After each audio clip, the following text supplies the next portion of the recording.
Hey guys, I am here with our second book. This is the second time I'm doing this recording because I realized that I said the title wrong in the first recording, and now I just realized that I forgot my glasses. So hopefully I can see the words okay. I'm here with a book called Not Quite Narwhal, and in the first recording I said not quite a narwhal. So I am re-recording it so I can get it right. Not Quite Narwhal is written and illustrated by Jessie, Sima.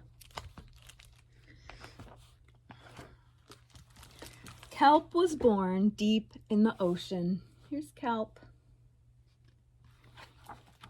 He knew early on that he was different from the other narwhals. His tusk wasn't as long as everyone else's. He had different tastes in food. And he wasn't a very good swimmer. He's got little swimmies on. But his friends didn't seem to mind, so Kelp decided he wouldn't either. That is, until he was swept away by a strong current. I wish I were a better swimmer. Kelp found himself at the surface, closer to land than he'd ever been before. High up on a cliff, he spotted a mysterious, sparkling creature. It looked so familiar. It looked like kelp. There it is.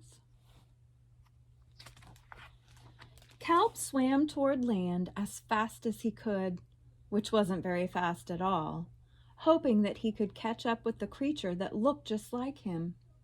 When he finally reached the shore, Kelp felt a little bit anxious. He had never left the ocean.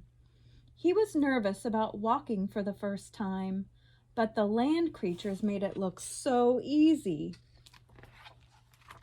He tried to walk like the crab. Oof, he couldn't. He tried to hop like a frog. He couldn't do that either. It wasn't easy. Eventually, he got the hang of it when he walked slowly like a turtle.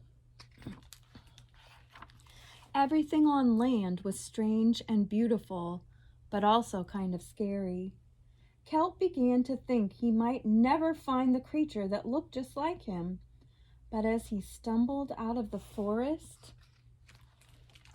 land narwhals actually were unicorns. And by the looks of it, so are you.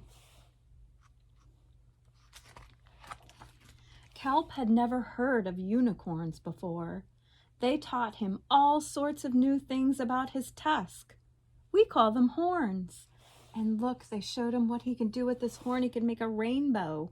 They introduced him to unicorn delicacies, a unicone that's rainbow colored. And they showed him how to gallop. There was no doubt that Kelp was, in fact, a unicorn. He was having so much fun that he didn't want to leave. But then he remembered all of his friends under the sea. Kelp missed them terribly, so he said goodbye to the unicorns and returned to the ocean. Come back soon!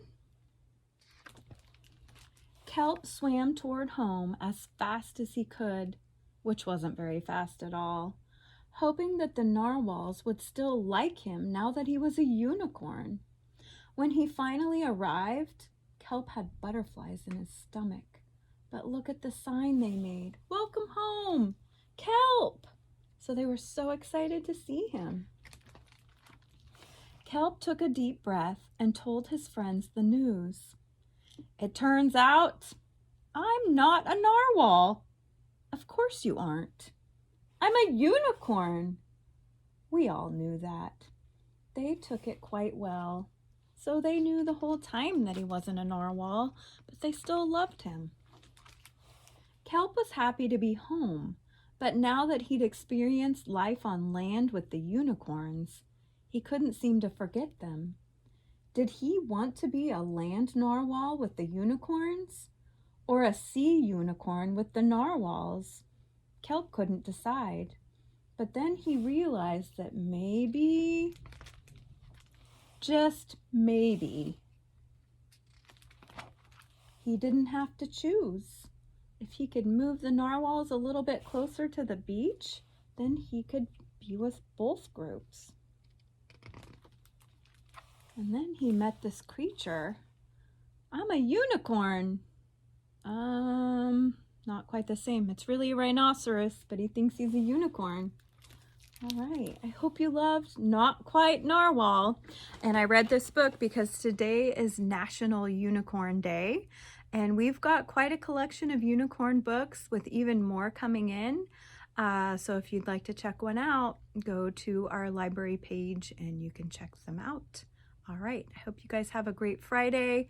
Have a great break next week. I'll see you back here on Tuesday, April 20th.